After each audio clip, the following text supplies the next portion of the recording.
Saludo con gran cariño al auditorio de Telefórmula. Quiero decirle que mañana se llevará a cabo la ceremonia de entrega de los premios Princesa de Asturias en el Teatro Campo Amor, allá de Oviedo. Por tanto, el maestro Matos Moctezuma será reconocido, el padre de la moderna arqueología mexicana, será reconocido con este importantísimo galardón. Estaremos, por supuesto, pendientes. En más temas, quiero decirle que el día de hoy la jefa de gobierno capitalina cortó el listón de la Fórmula 1, ya está todo listo para el día de mañana y anunció que tendremos gran premio hasta el año 25, por lo menos. Escuche. El gran anuncio del día de hoy es que Fórmula 1 está garantizado hasta el 2025 en la Ciudad de México. Y es una gran noticia. Le agradecemos a Alejandro y a todos y cada uno de los patrocinadores para llevar a cabo este evento. Pues eso dijo la jefa de gobierno y celebro que tengamos esa fiesta. Ojalá todo salga de maravilla este fin de semana. Omar García Harfuch, con quien conversaremos en un momento más, compareció hoy ante el Congreso el Congreso Capitalino, Congreso de los Diputados en esta ciudad. Putin asegura que el mundo entra en su década más peligrosa desde la Segunda Guerra Mundial. Ayer, como le informé, presidió efectivamente ensayos, en este caso, ante un ataque o la eventualidad de un ataque nuclear masivo. Hoy pues dijo que, bueno, escuche usted lo que dijo el presidente de la República sobre esta situación que tiene que ver con pues una década peligrosa, la invasión de Rusia a Ucrania. Hoy el presidente dijo que nuestro país era neutral. Tenemos muy buenas relaciones, por eso con la guerra decidimos optar por la neutralidad y promover la paz, porque las guerras son irracionales. Pues claro que lo son, y sobre todo cuando las promueve un país que invade otro. O sea, no estamos del lado del invadido, del sufrido pueblo ucraniano, sino que somos neutrales. Eso dice el jefe del Estado. A ver cómo acomodan todo esto en la reunión que tendrá mañana con Kerry. A ver si Kerry, que fue titular del Departamento de Estado, le pregunta: oiga, presidente, ¿y cómo qué significa eso de que México es neutral? En este caso, cuando ha hecho pues expresiones públicas en otro sentido. Bueno, veremos. Todo esto ocurrirá en Hermosillo el día de mañana. Haiping Pan, un operador financiero del cártel Jalisco Nueva Generación, fue extraditado a los Estados Unidos. El día de hoy, el secretario de Gobernación volvió a usar un tono confrontador y despectivo. Le llamó Samuelito al gobernador de Nuevo León. Parte de lo que dijo fue esto. Esa clase, alta clase de doctrina de seguridad nacional, a lo mejor vale la pena que vaya allá con Samuelito a Nuevo León o con Alfaro a Jalisco. Pues también mucha hipocresía de mi amigo Samuel García, que por cierto voy a platicar con él el sábado. Menos mal que es su amigo. Manuel Espino dice que le va a proponer al secretario de Gobernación que el gobierno federal dialogue con los grupos del crimen organizado. Quien fuera presidente nacional del PAN, integrante del Yunque y ahora aliado de la 4T, dijo lo siguiente. Entonces, es aceptar, la propuesta se reduce a aceptar la posibilidad de acordar con ellos. Yo le dije al secretario de Gobernación que la propuesta que puse en sus manos, yo iba a buscar la manera de hacerla llegar a algunos de los grupos del crimen organizado en México. Y logré hacerla llegar, unos. Y solamente recibí respuesta de 2. Si esto se hace en México, entramos. Estamos en esa tarea. No quiero abundar más porque luego pueden acusar de indiscreto. O de otra cosa, no se preocupe. Dialogar con el crimen organizado, pues no parece que sea una actitud edificante. Me permite que hagamos una breve pausa. Regresamos en un instante. Vamos con la información. Hoy estuvo en el Congreso de los Diputados, aquí en la capital de la República, el Congreso de la Ciudad, el secretario García Harfuch, a quien saludo a continuación. Señor secretario, buenas noches. Buenas noches, doctor. Muchas gracias por el tiempo y por el espacio. Encantado de recibirlo. Oiga, es muy interesante, además cada vez se conversa más a nivel nacional de lo que está ocurriendo en la capital de la República en términos de seguridad. Me encantaría, secretario, si nos puede ayudar a entender el modelo, qué es lo que ha venido efectivamente ocurriendo en la capital. Usted y yo hemos platicado a lo largo de estos meses de pues las cuestiones que ha usted implementado, ¿no? Atención a las causas, esta idea de creación de comunidad, mejorar las capacidades de investigar de la policía, meter mucho liderazgo, que es el que usted imprime, tramos de control a la policía, tecnología, pero bueno, le agradecería mucho que nos contara cómo conciben el modelo y cómo ha venido operando. Secretario. Muchas gracias, doctor. Creo que sí son muy importantes la incorporación de las capacidades a la propia Secretaría que se han venido dando, pero lo más importante es que la estrategia de seguridad en la Ciudad de México la encabeza la propia jefa de gobierno, y me explico. Creo que en las entidades federales, en todos los estados del país, es muy importante cuando hay una coordinación absoluta entre Secretaría, Fiscalía o Procuraduría y las instituciones de gobierno. En este caso, en la Ciudad de México, la propia jefa de gobierno conduce la estrategia de seguridad y eso nos ayuda a coordinarnos muchísimo mejor entre las instituciones y también así con las instituciones del gobierno federal. Aquí en la Ciudad de México, si bien incorporamos las capacidades de investigación a la Secretaría de Seguridad Ciudadana, no solo... Sí.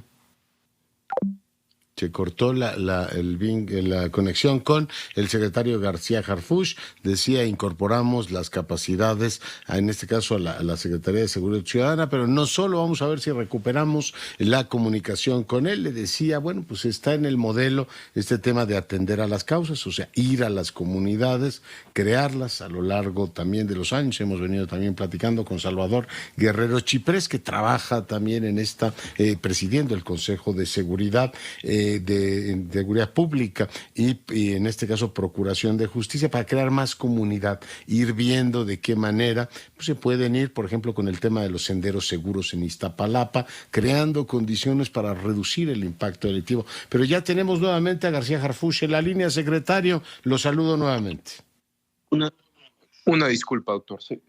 Como comentábamos, sí, si bien se incorporaron las capacidades de investigación a la Secretaría de Seguridad Ciudadana, que nos volvió más útiles para la Fiscalía General de Justicia y también para la propia ciudadanía, no es que simplemente nos hiciéramos cargo de los delitos del fuero común. Aquí, si es delito del fuero federal o del fuero común,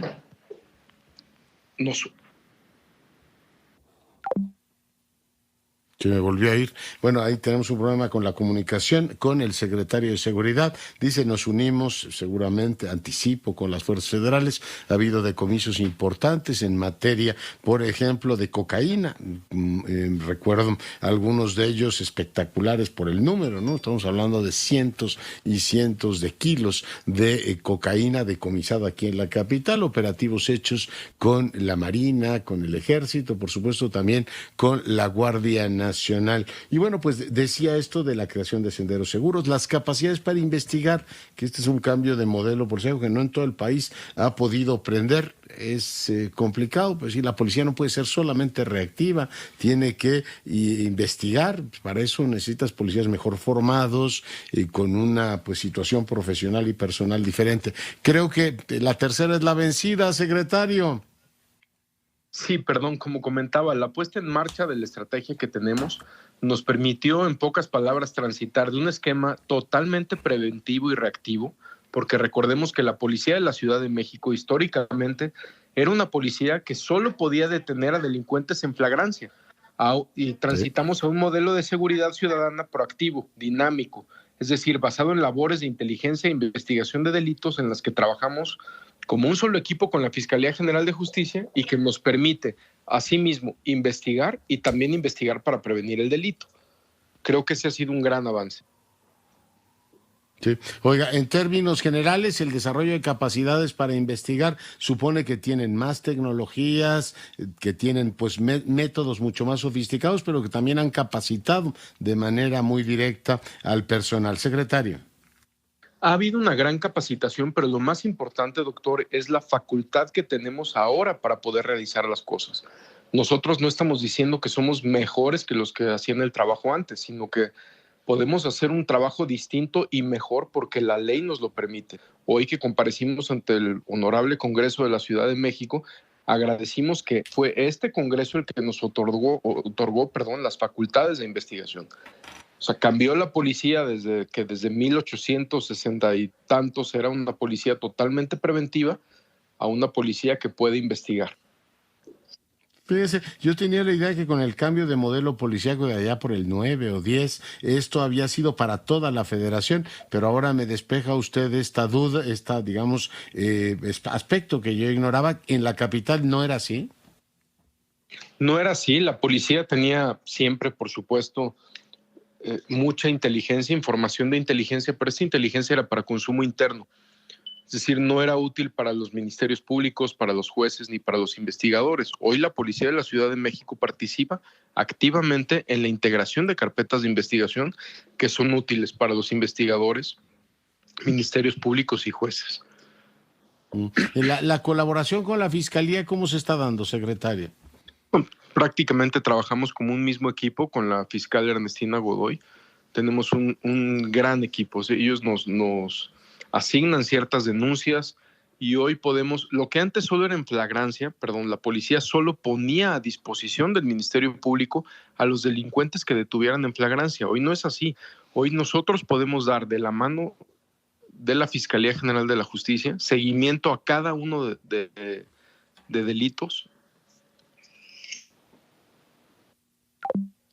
Sí, nuevamente se nos cortó. Bueno, pues ciertamente es un día complicado en materia de conexiones con el secretario García Harfuch. Vamos a ver si podemos completar en este caso la conversación a propósito de su presentación el día de hoy en el Congreso de la Ciudad de México. Una, pues en este caso, comparecencia que tuvo menciones positivas por parte de distintas fuerzas políticas de la capital. Entonces, bueno, pues estas facultades se han dado. Secretario García Harfuch, también quería preguntarle sobre el tema precisamente de la cercanía con la comunidad. ¿Cómo se está trabajando el que la policía se relacione en términos generales mejor con una comunidad para resolver ya no los grandes temas de seguridad, digamos los grandes desafíos de seguridad, pero la convivencia cotidiana y tener una ciudad más armónica? Nosotros creemos que siempre ha habido, usted recuerda que hubo un momento donde se hablaba de mucha proximidad social, de estar cercano a la sociedad, pero lo que creemos es que la policía solo logra la confianza de la ciudadanía cuando ve la ciudadanía una policía 100% operativa, cuando ve a su policía constantemente operando, constantemente trabajando, constantemente respondiendo. Ahí es cuando se gana la mayor confianza.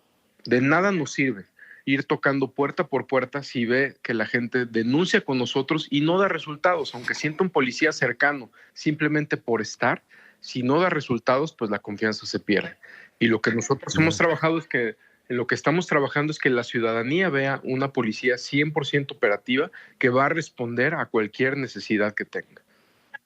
Ya. En el plano de la coordinación con instancias federales, en algún momento se nos cortó, pero iba a hablar efectivamente también de no solo los delitos del orden común, sino ir también con grandes delitos. Yo recordaba algunos decomisos de cocaína, secretario, de proporciones enormes. Sí, al día de hoy con la Fiscalía General de Justicia se han asegurado casi 5 toneladas de cocaína. La Federación ha asegurado muchísimo más, pero es importante señalar que como autoridades de la Ciudad de México jamás se había asegurado esta cantidad de droga. Esta cantidad de droga que se ha asegurado tiene un valor en el mercado local, simplemente en la Ciudad de México, de más de 1,000 millones de pesos. Y esta cantidad de droga que se aseguró, aparte de que no va a llegar a la ciudad, a las calles de la Ciudad de México, pues con este valor de más de 1,000 millones no va a llegar esta cantidad de flujo de efectivo a fortalecer las estructuras delictivas que pueden cooptar más jóvenes con esto, corromper más autoridades, comprar más armas, robar más vehículos, etcétera. Ese es el impacto que nosotros estamos trabajando. Más que un aseguramiento de la cantidad de droga, es lo que implica en términos de violencia y lo que podría generar que ese flujo de efectivo llegara a las estructuras criminales. Ya. Oiga, y el mensaje, digamos, disuasivo a los grupos criminales de que aquí en la Ciudad de México no son bienvenidos. Por supuesto, pueden venir algunos, vivir aquí, algunos grupos criminales, pero la idea esta de que aquí no son bienvenidos y que van a ser combatidos ha sido muy eficaz, secretario García Harfuch. Miren, nosotros lo que estamos trabajando es por la Ciudad de México y así queremos, más que hacerles llegar un mensaje a los grupos criminales, es a la sociedad y a la ciudadanía. O sea, que sepan que tienen una policía que va a responder ante cualquier amenaza criminal que quiera amenazar su tranquilidad y su paz. Cuando nosotros hablamos de los avances que hemos tenido, de más de 60% de descenso en los homicidios dolosos o traer en el mínimo histórico el robo de vehículo, no estamos diciendo que ya es una tarea cumplida, sino todo lo contrario, que es un trabajo que está en proceso, que estamos construyendo y trabajando en el fortalecimiento de las instituciones y que la ciudadanía pueda saber que tiene una policía en alerta para cualquier amenaza criminal sin distracción alguna. Ya. Secretario, en el pasado lo dijo el presidente Fox en algún momento, después se lo oía al ex subsecretario Peralta, hoy se lo oía Espino. Esta idea de que se puede dialogar con la delincuencia organizada o abrir mesas de diálogo, ¿eso es sostenible desde la óptica de la seguridad? Primero, nosotros como policía de la Ciudad de México, pues no podríamos abrir ningún tipo de diálogo jamás con ningún grupo criminal. Lo que creemos que es sostenible es el combate efectivo a las causas que generan la delincuencia, como lo está haciendo el señor presidente y la jefa de gobierno. Y la Policía de la Ciudad de México con la Fiscalía General de Justicia, pues atendiendo a cada una de las denuncias de violencia, de delitos, etcétera, y que vea la sociedad que estamos trabajando. Ya. Oiga, algún día se lo pregunté a Leoluco Orlando si el diálogo con los criminales era posible. Me dijo, eso es una abominación. Dijo, es una cosa que no procede. Lo que hace la autoridad es combatir a los delincuentes y luchar efectivamente o más que luchar, pugnar por una cultura de la legalidad. Preguntarle sobre dos temas que inquietan a los capitalinos, secretario.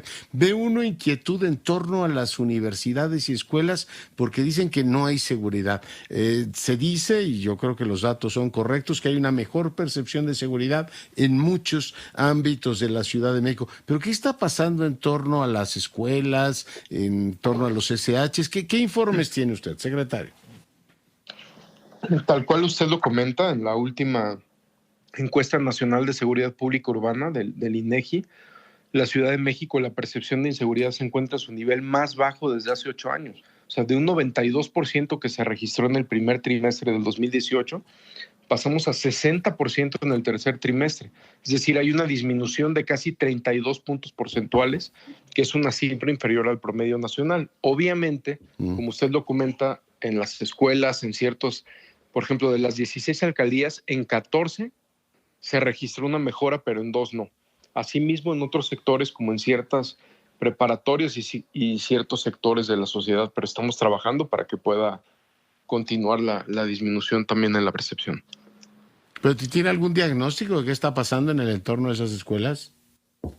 Pues en las escuelas tenemos hoy lo mencionamos en la comparecencia a pregunta expresa de un diputado de Acción Nacional, tenemos más de 38,000 acciones por parte de la Subsecretaría de Participación Ciudadana en las escuelas. No tenemos un registro de una violencia mayor o de una escalada o de algo que nos pueda alarmar como autoridad de que algo esté pasando. Ya. Oiga, finalmente sobre el futuro político, yo sé que usted es un profesional y está concentrado en su tema, pero esto que dijo Sesma, ¿qué opinión le merece, secretario?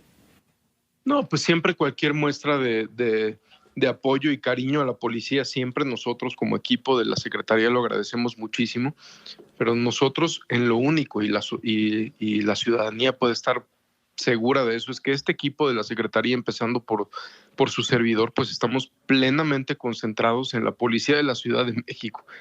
Esta ciudad requiere la atención absoluta, no solo del secretario, sino de todo el equipo de la policía, requiere que esté enfocado en una cosa y es la seguridad de la Ciudad de México. O sea, no se distrae en estos momentos con las cuestiones políticas, y si tuviera un armario de hecho, ahí donde tuviera concluimos el traje de... en el Congreso diciendo que pueden estar seguros de que esta policía no va a atender a cualquier amenaza criminal sin distracción alguna. Yeah.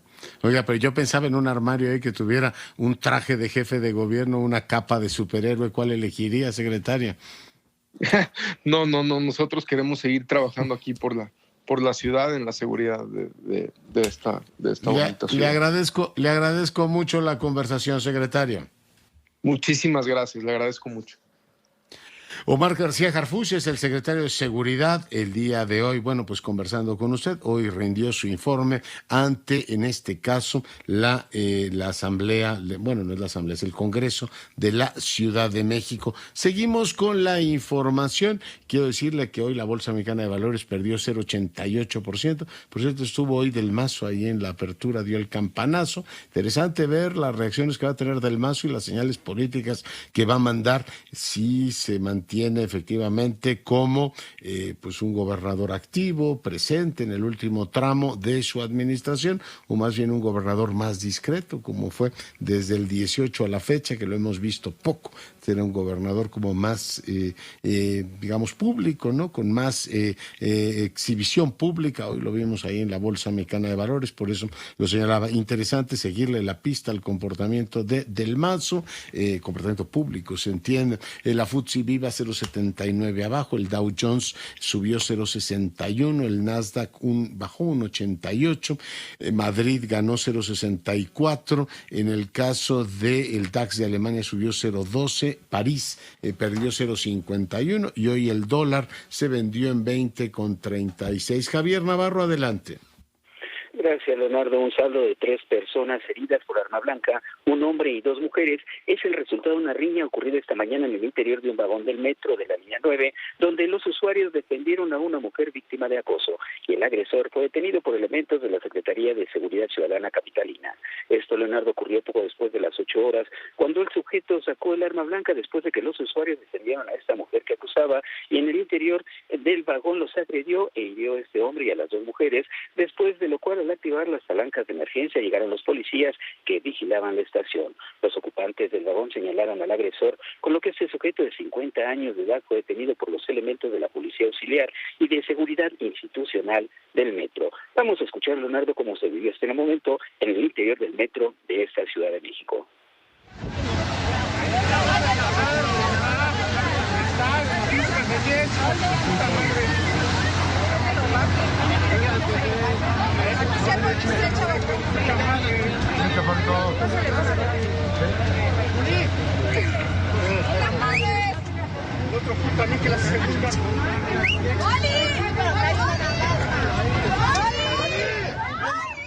Bueno, Javier, pues muchísimas gracias por tu reporte.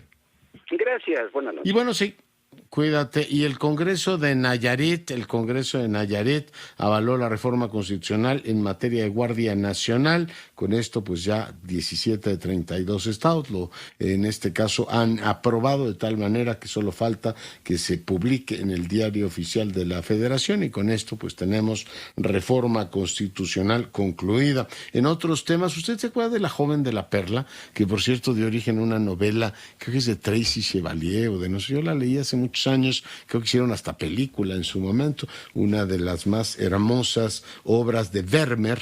Usted sabe que pues probablemente sea, también parece recordar que Proust decía, uno de los personajes de Proust, creo que era el propio, no me acuerdo quién de ellos, decía que Vermeer era el gran pintor, pues Swann, creo que era Swann directamente, en este caso el mejor pintor, en este caso de la historia, pues se fueron contra el Joven de la Perla, así. Bueno, pues ahora no le extrañe o no le sorprenda que a partir de ahora tengas detectores de metales y bueno, pues ya empiecen a ver, ya ve que todo es sospechoso en estos tiempos. Si traes ahí alguna bolsita de salsa de tomate, te vayan a acusar de terrorista, de cualquier cosa, ¿no? Ya ve que en los aeropuertos se ponen como locos si ven una botella de agua, ¿no? Parece. O el cinturón, ¿no? Le digo, caray, el cinturón lo ven como si fuera algo peligrosísimo. Pero bueno, todo esto ocurre por eso, ¿no? Ya ir a los museos se va a convertir en un problemón. Vamos ahora con Rocío Galván. Rocío, adelante. ¿Qué tal, Leonardo? Te saludo con gusto. Te informo que hoy el fiscal general de Baja California, Ricardo Iván Carpio, dijo que hay dos personas sospechosas de ser los asesinos intelectuales de la periodista Lourdes Maldonado y 3 líneas de investigación que incluyen la laboral, luego de que ella ganó un juicio a una empresa periodística propiedad del exgobernador Jaime Bonilla. Los 3 asesinos materiales, Guillermo Julián Castro Garzón, Eric Eduardo Contreras Ramos y Kevin Alberto Villarino Hernández, están sentenciados a 24, el asesino, pues el que disparó contra Lourdes, a 24 años, y los cómplices, los 2 cómplices, a 20 años. Y de acuerdo con el fiscal, formaban parte de una célula del cártel Arellano Félix, bajo las instrucciones de David López Jiménez, el Cabo 20, dedicado a la venta de drogas al menudeo y a los asesinatos de rivales. El fiscal general del Estado dio rueda de prensa después de que ayer a las 3 de la tarde, Leonardo, después de una audiencia de más de 5 horas, se dio a conocer la sentencia, luego de un juicio abreviado que se les propuso a estos 3 individuos para que se declararan culpables. Quiero decirte que el asesino material y los cómplices 20 y 25 años. Esta persona que fue condenada a 24 años de prisión fue quien disparó el arma y con un solo disparo le quitó la vida a Lourdes Maldonado López. Hay varias observaciones respecto a esto, Leonardo, que te comento rápidamente. Perdone, está pasando un avión, disculpa. Una de las cuestiones es que estos 3 individuos estaban pues prácticamente como de día de campo durante la audiencia. Esto fue observado por los representantes de los medios de comunicación y también allí en la audiencia estaba el hermano de Lourdes, Hugo Maldonado, ¿verdad? Y bueno, ellos estaban pues muy tranquilos, pidieron que se les dejara en la penitenciaría de la Mesa para que los puedan visitar sus familiares, estaban palmeando las manos e incluso hubo un momento en que el asesino material hizo la seña con la mano como una pistola y se la colocó para decir cómo le había disparado y después se había quedado en el cuello la bala que le quitó la vida a nuestra compañera periodista. Esto ocurrió durante la audiencia y bueno, pues se hizo un recuento de cómo estuvieron esperándola varias horas en la zona de Santa Fe antes de cometer el crimen y cómo Guillermo Julián Castro Garzón ingresó a la privada donde vivía Lourdes Maldonado para dispararle en la mejilla con una pistola calibre 45. El fiscal dijo que el arma no ha sido encontrada, no ha sido localizada y también admitió, Leonardo, que no ha sido citado a declarar a Jaime Bonilla porque tiene fuero, pero que es una de las líneas de investigación. Lo reconoció el fiscal. Hay otras 2 líneas, pero una de ellas es la laboral y vale la pena señalar que Lourdes el viernes anterior a que fue asesinada había dado a conocer que le había ganado un juicio al exgobernador y pues que iba a recibir el dinero que le correspondía y que incluso podía tomar posesión de las oficinas de una de sus empresas periodísticas. Eso es lo que tenemos en la información, Leonardo. Oye, Rocío, un comentario. Nos dicen, y la publicidad oficial es, en México ya no hay fuero, pues resulta que el gobernador, que hoy es exgobernador, senador de la República, sí lo tiene y por tal motivo no declara que conste eso. Pero las 2 preguntas son, entonces, el arma, la 45, no aparece, ¿y qué sabemos del autor intelectual, Rocío? Pues lo que dijo el fiscal no dio nombres, nomás te digo que dijo que había dos posibles autores intelectuales y también reconoció de nueva cuenta que cada uno de los involucrados en el crimen de Lourdes recibió $3,000, ¿verdad? Y que bueno, pues al ser sentenciados ellos han aportado información a la investigación, pero de verdad fue muy comentado el tema de que los asesinos estaban muy tranquilos, Leonardo, muy tranquilos y bueno, pues hasta te digo que estaban vacilando y palmeándose y todo durante la audiencia, que pues duró todo este tiempo. La juez no mencionó nada de este tema de la autoría intelectual y el fiscal sí también dijo hoy en rueda de prensa que no ha sido citado a declarar Jaime Bonilla, que sí está contemplado, pero bueno, pues el exgobernador goza de fuero y por esa razón no se le ha podido citar a comparecer a esta investigación, a este caso. Muy bien, pues te agradezco mucho, Rocío, el reporte y te mando un gran saludo. Gracias, Leonardo, hasta luego. Gracias.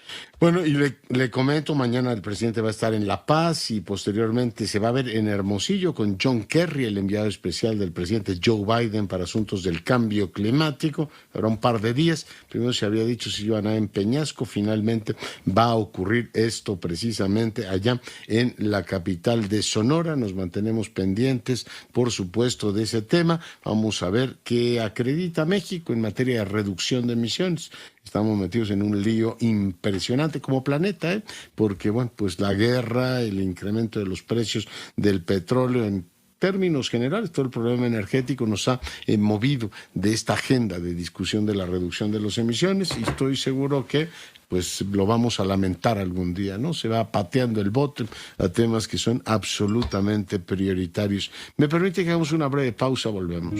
Seguimos con la información. El día de hoy INEGI dio a conocer datos sobre el mercado laboral. Tenemos menos desempleo, hay más gente activa. El tema es que, bueno, pues sigue pesando mucho, en este caso, la informalidad sigue siendo muy alta, y cuando veo el nivel de ingresos, un indicador que mensualmente reviso, porque pues nos habla del mercado laboral que tenemos en México, no de las cifras así, en este caso agregadas, sino de la realidad monda y lironda, de 57.492.000 que viven o que tienen un trabajo. Más o menos 19 millones ganan hasta un salario mínimo. Entre 1 y 2 salarios mínimos ganan 19.600.000.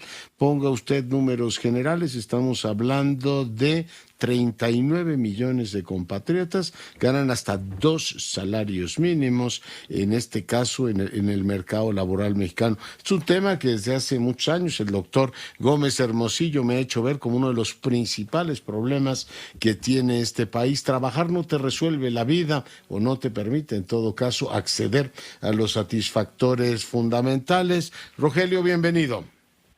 Gracias, Leonardo, qué gusto, a la orden. Pues pedirte por favor tu lectura, y tenemos los datos más recientes, la radiografía del mercado laboral mexicano.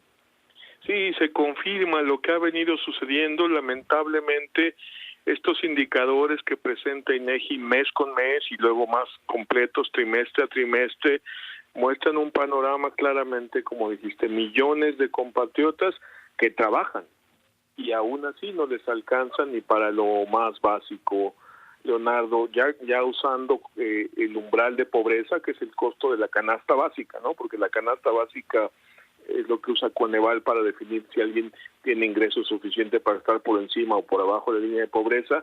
Con los datos más recientes, 7 de cada 10 personas no les alcanza para 2 canastas básicas, Leonardo, y de los que tienen empleo, ya trabajo asalariado subordinado, es el 67%, 2 de cada 3. Entonces, como bien decías en la introducción, trabajar no garantiza salir de la pobreza, lo cual es una gran contradicción, un escándalo, y lo más grave es que llevamos así años. Tengo una vez justo viendo esto que decías, la tasa de informalidad, la tasa de condiciones críticas, corrí la cuenta desde 2005 y las variaciones son mínimas, siempre estamos igual, o sea, no es que nos falta diagnóstico, falta que se tomen acciones para resolver eso. Por eso estamos en esta campaña de salario suficiente hasta lograr ingreso digno, porque ya hay que cambiar este paradigma de salarios bajos como la base del mercado laboral. Oye, o la informalidad como un elemento que suple las carencias de una economía que no logra, un mercado de trabajo que no logra ofrecer oportunidades. La tasa de informalidad laboral está en torno al 55%, y las personas que trabajan en condiciones críticas de ocupación son prácticamente el 30%, Rogelio. Así es, y así ha estado el mes pasado, el año pasado, hace 3 años, hace 5, antes de la pandemia. La pandemia, por supuesto, agravó todo, pero no estaba mejor. O sea, regresamos como que regresa a la supuesta normalidad y regresamos a estos niveles totalmente inaceptables.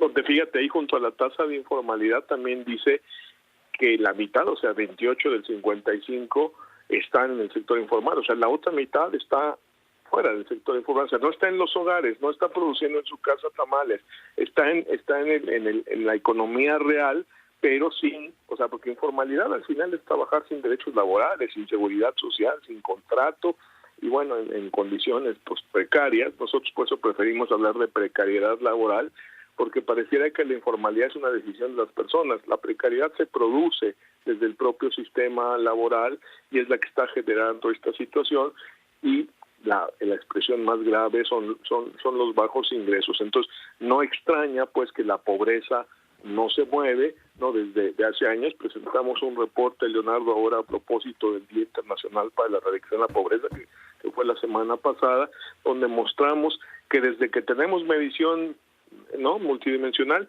pues anda arriba de 40, ¿no? 40. Y de hecho es el mismo número, el de 2008, el primer dato, que el de ahorita, 44%, bajó a 42, subió a 46, pero al final pues son puntos decimales, que claro, son millones de personas, pero al final es 4 de cada 10 son pobres, y si lo ves por el ingreso, nos podemos ir hasta 1992 con los datos de INEGI, de ingresos, pues, ya no solo el laboral, y te da lo mismo, 53%, la mitad de la población no gana lo suficiente para la canasta básica, o sea, es pobre por ingresos, y esto viene del trabajo. Así que a mí sí me da mucho gusto que dé seguimiento a los indicadores del INEGI, de la encuesta de ocupación y empleo, porque tenemos que decir ya basta. Hemos estado hablando con los sectores empresariales de esto, de que adopten ya el compromiso. Esto no depende del gobierno, y ya les cayó a algunos, no a muchos, pero a algunos, y pueden ser muy significativos, el 20, y están empezando a comprometer con ingreso digno. Puede que tengamos buenas noticias pronto,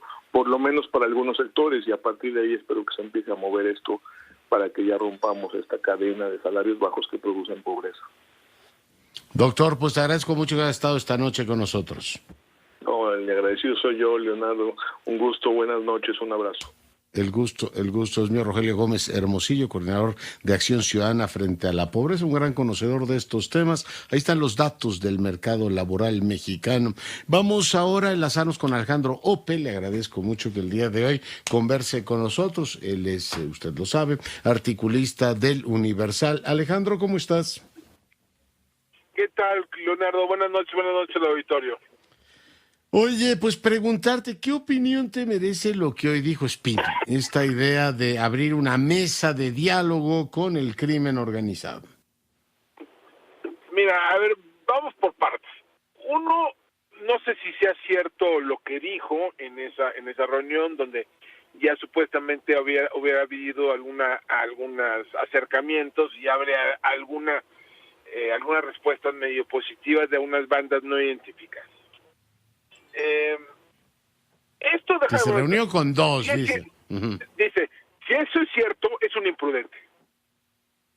Dejámoslo así. Olvidemos por un momento la discusión política, ética, jurídica, ¿no? O sea, de fondo ya quemó la posibilidad. O sea, no va a haber manera que el gobierno le dé curso a un disparate de esa naturaleza cuando estás a 18 meses de una elección presidencial.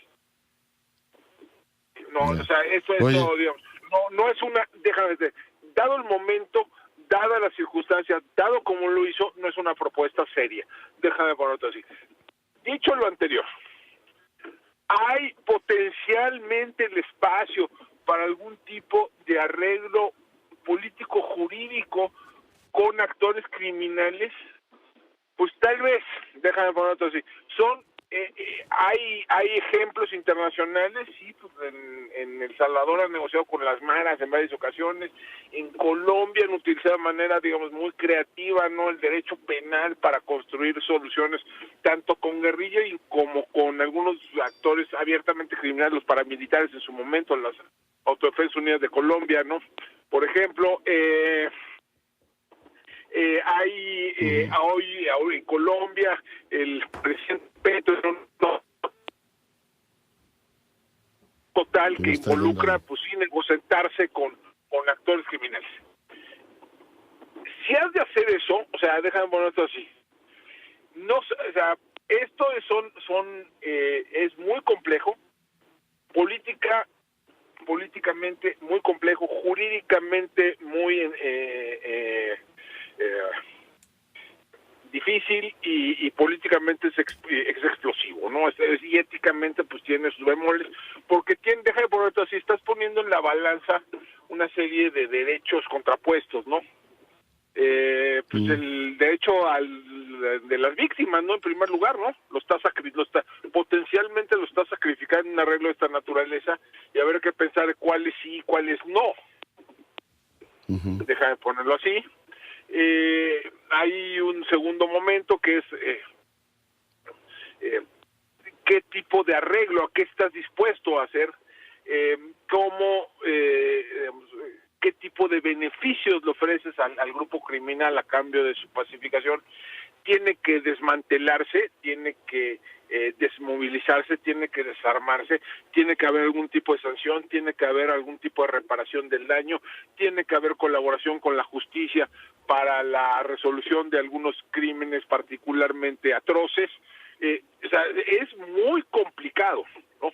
Por eso digo, si han de hacer esto tienen que enmarcarse en una estrategia mucho más amplia de justicia transicional, de pacificación, de desmovilización, desarme, reinserción. Pero así arrancamos el sexenio, mi querido Alejandro, y fue un fracaso, ¿no?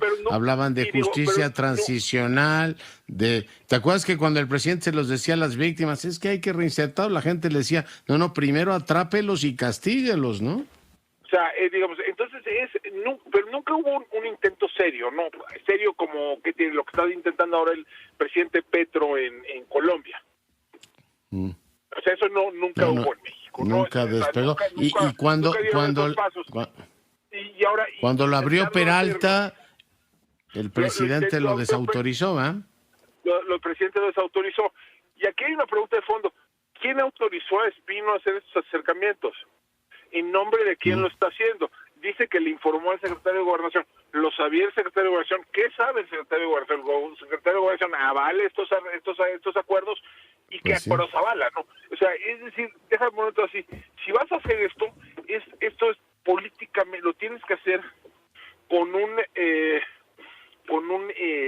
hilado político muy, muy fino. Es muy complejo hacer, es terriblemente complejo. Y por eso incluso los que pudieran estar a favor de una negociación de esto deberían estar enojados con Espino.